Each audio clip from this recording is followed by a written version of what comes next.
Welcome to Coffee with Eric. I'm Eric, and this is Coffee.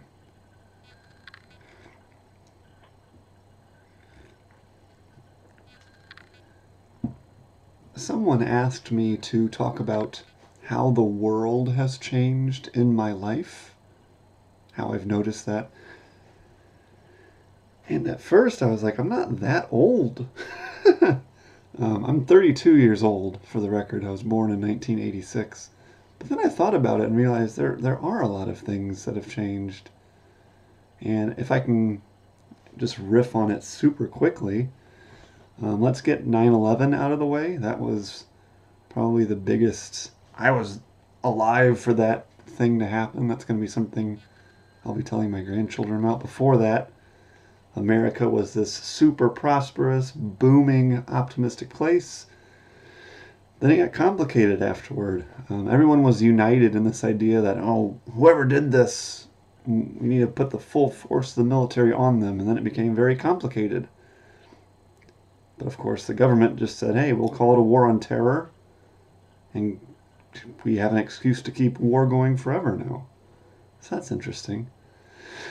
A lot of it is just like technology, entertainment stuff, but the internet was huge. I remember the days before the internet, even just in like the gaming hobby. I remember going to purchase video games based on what like the box art looked like, or what if you were getting used Nintendo games, looking at the cartridges. And early internet was fun. You had to log on to the internet entirely. AOL was a gatekeeper for many of us. And instant messenger culture was huge. The idea that you would log on to the internet, and if your friends were online, you would chat with them. But you would also chat with strangers and form these weird but real, on a level, relationships with people who I may have had a few thousand conversations with, but never even knew what they looked like. It was all just screen names. Before social media, you didn't go to one site and see everybody. You just kind of did your own thing. Cell phones, that's a big one. I remember a period of time when cell phones were first coming out. They were these big, chunky things, and they didn't have a screen yet. And then there was this technological race to see how small they could get. So companies are actually trying to make these tiny little cell phones, whether a flip phone or not. And it was comical in some cases. Now it's, you want the screen to be bigger. It would be absurd to have a screen that was only a couple inches tall. Toy stores, that's a cultural thing.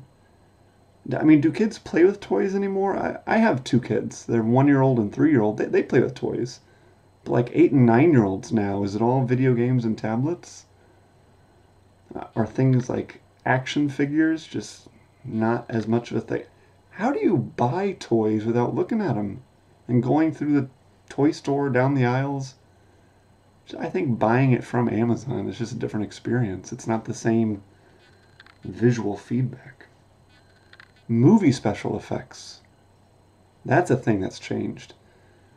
I remember, honestly, like you go through like the 90s Batman films. I remember thinking comics are great because you can draw anything, but you can't just film anything. It was hard to imagine a good X-Men movie or Avengers or whatever. The first X-Men and Spider-Man films, they were a revelation. Star Wars Episode 1, mind-blowing. So those were definitely something. But yeah, I remember growing up in an era when you still played outside until the sun went down. You had to memorize the phone numbers of your friends to call them. And information about video games was exchanged on the playground and throughout your neighborhood. So those are some of the things that have changed basically through the 90s, the era I grew up in.